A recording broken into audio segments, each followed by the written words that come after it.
Hi there, guys. So I'm gonna be talking about an overview, quick, a little bit about the whole pulmonary circuit and then the whole systemic circuit and whatever I might have missed. I'll add it on top. Okay. Okay. So I'm gonna show you these photos. That is very probably a mess in your eyes and it probably doesn't make any sense. But when I see it, I'm gonna be able to explain, like I said. Okay. I have mentioned this earlier and did a separate pulmonary circuit where, um, from we're gonna start from the right atrium, okay, RA, and then it's gonna go to the first chamber. It's gonna go to the RA, and then it's gonna pass that valve. It's called tricuspid valve. Why is it tricuspid? Because there's three flops. Um, what is the purpose of that flop? Is for it to avoid any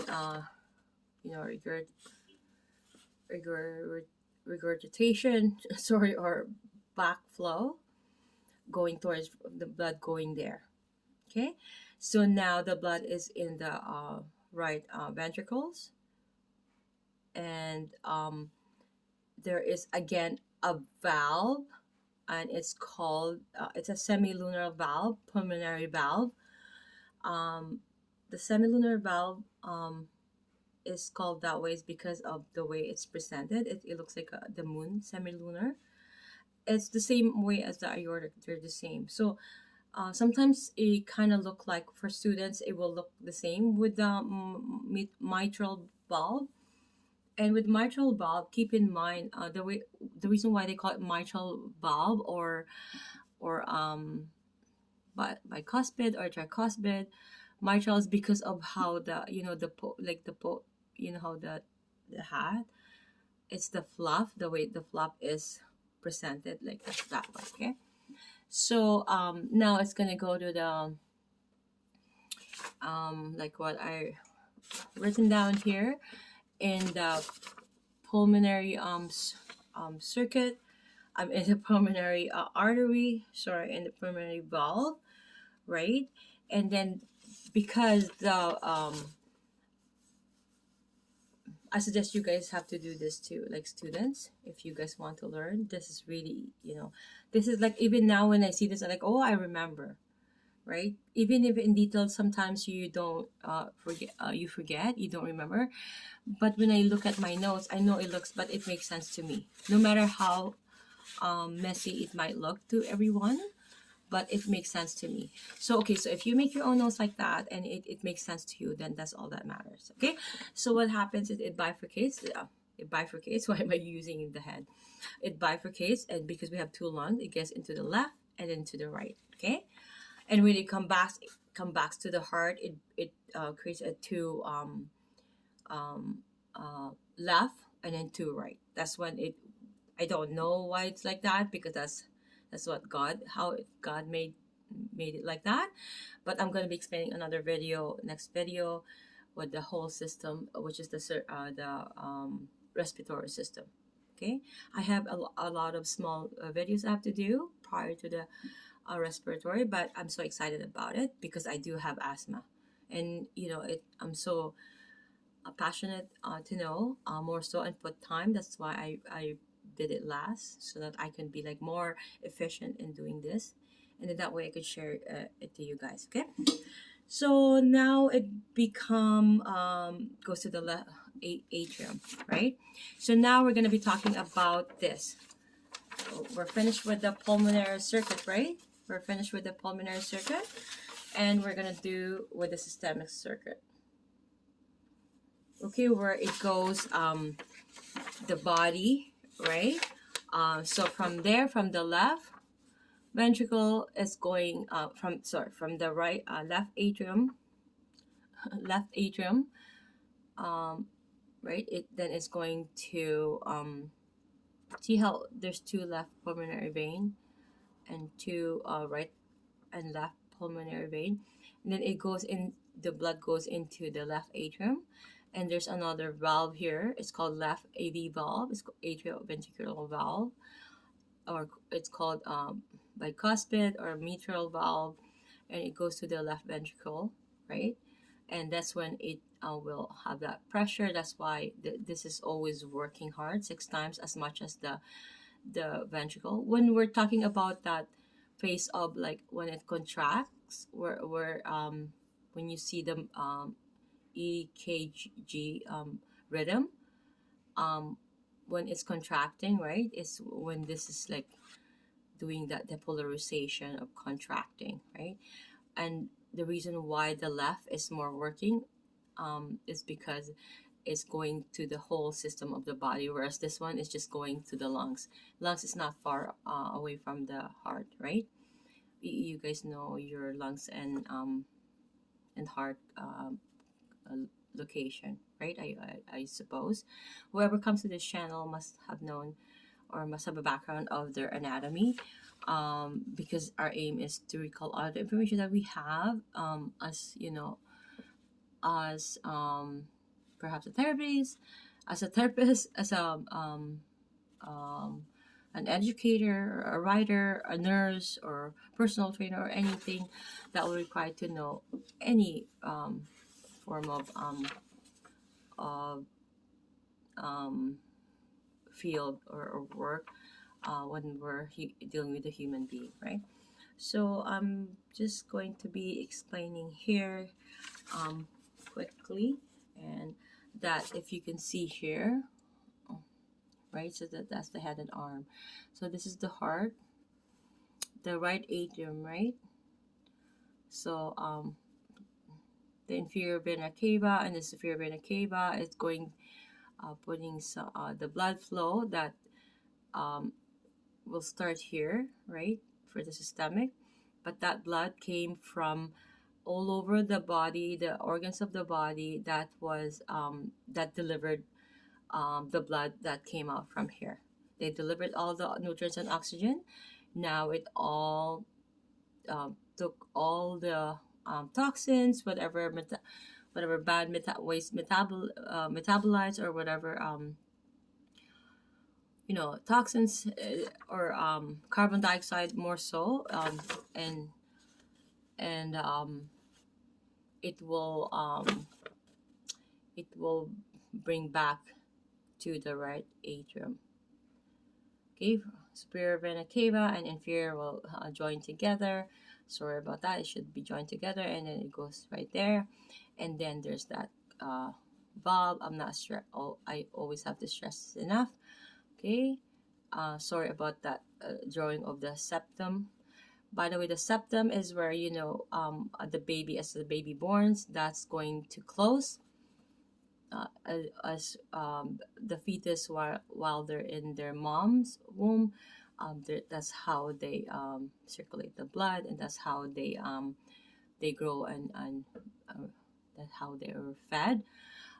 So that's why that's open. But as soon as the birth, that should be closed, and if it doesn't close, that's when they said there's a hole in the heart.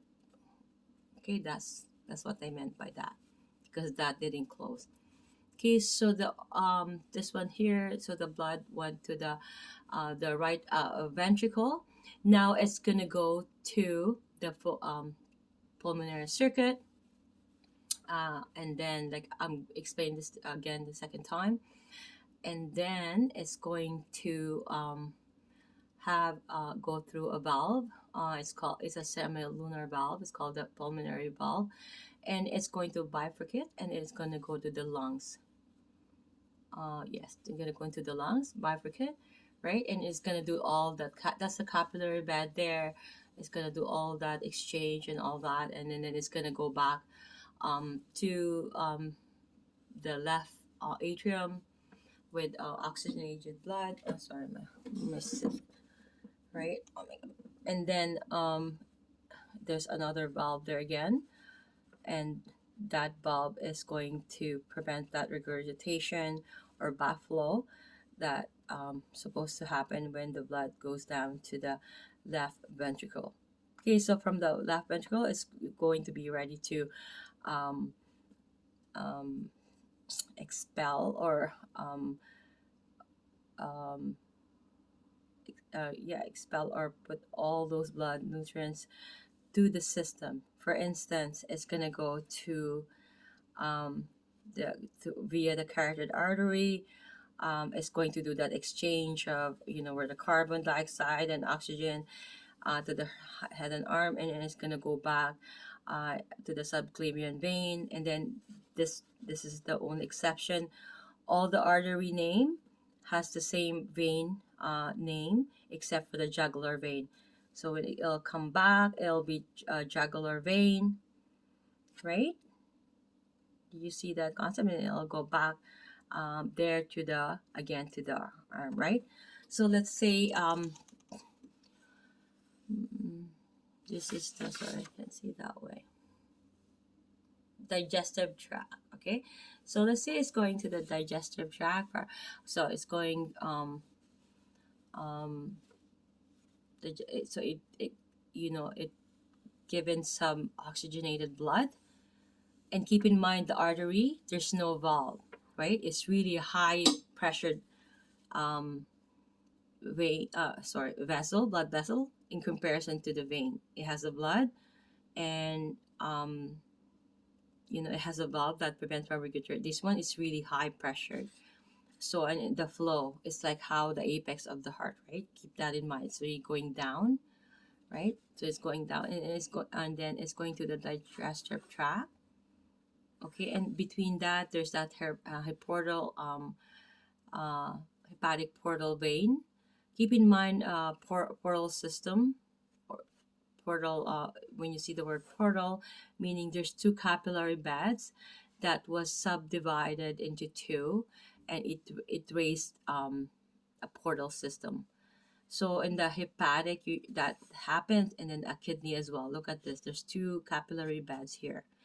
Kidney in between, the kidney, and there's that there's supposed to be a portal system here. Okay, so what's happened there, and it will go back to it will go to the liver, right? The hepatic vein, and then go back there. Same way with the renal artery, right? It will bring oxygenated blood, and then it will collect all the ways of yada yada, or whatever the capillary bed, what's supposed to happen. I'm not gonna go into detail into that. I did a video with regards to that, but I'm gonna do smaller videos and some ways for students to learn, easy ways so that they can learn this, right? So they did all the exchange there, and then it's gonna go back to the right atrium. So that's the system. It goes like that. System is always the right atrium. There's the valve there. The tricuspid valve is going to the right ventricle, and then it goes to the pulmonary trunk, and then it goes in the bifurcates. It gets into a two vein, and then now it went to two. It went from 2 to 4. It went back to the left atrium, and then there's that bicuspid valve, and then it went to the left ventricle. So and then it goes to the artery trunk, and it will go wherever the system where it's supposed to go. This is simultaneously happening 24/7. But keep in mind that the blood. That's why that systolic and diastolic with the blood pressure when we're being tested. When we go to the doctor or a therapist, I do the blood testing as well, blood pressure. So when you do the blood pressure, you're testing for the systole and the diastole, meaning is when the heart contract and relax. When it contracts, right, it's extracting all the blood into the system to deliver some blood and nutrients all over this body here, the system of the body that needs it. And then when it's relaxing, it's refilling that blood again. Therefore, the blood doesn't have a continuous flow of blood 24/7, not like the other system. Okay, so they just like make sure that we keep that in mind. Okay. So my back is killing me. Okay. Okay. So I've shown you this, right? So there, from the renal artery goes exchange renal vein, and it goes to the RA. Same way with the, the iliac artery, and it does that, and it goes back to the, right. So that is the systemic. Okay. So I hope that I have explained that fully, and I think, um, I showed this one as well, right? So the subclavian vein, and then it turns subclavian artery and subclavian vein, right? Right. So I show that also the carotid artery. It's the other counterpart is the jugular vein, right? And then you see the coronary sinus, coronary artery. Sinus is more so a thinner version of vein. It's like more so an eye opening, and subclavian artery and subclavian vein, and then it has that, where I talk about the hepatic, like the portal system, where it by having two capillary beds. Okay, and I talk about this as well earlier. This is the pulmonary circuit. I talked about this at the beginning, so I just want to make sure that I'm not missing anything. I've also talked about how what happens when the plaque formation. Okay, when there's sclerosis plaque, that's these platelet get attached to the ridges, because if there's plaque, this the greatest representation of plaque. So so these platelets will get attached to these ridges because there's plaque. There's like cholesterol, this whatsoever fat that's been stagnant there. Okay, I talked about that earlier. I have talked about as well this one here. When there is that preventing clot, that's what's happening is um, you see this PF factor will try to um, dissolve that clot, because with the coronary artery disease, this is what's happening, is that it's not allowing the proper blood flow. And if there's just like what's happening here, when there's that lumen here, there's this plaques happening here. This is supposed to be clear. Sorry about that. See this plaque, and then there's that you know right, if you see that, right?